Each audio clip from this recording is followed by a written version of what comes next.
8, 7, 6, 5, 4, 3, 2, 1.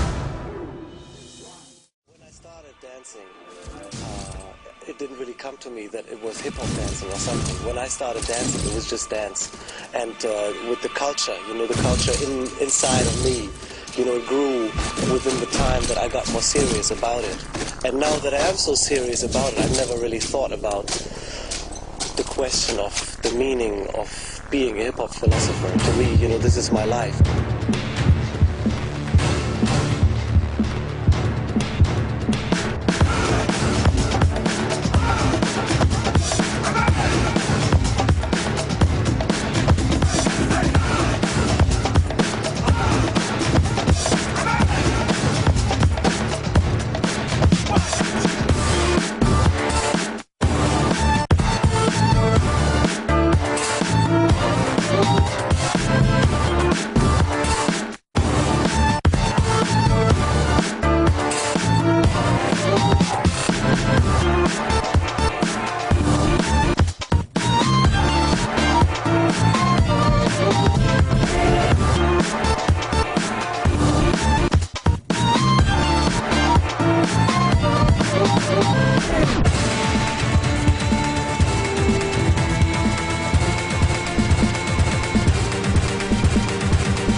Why don't you?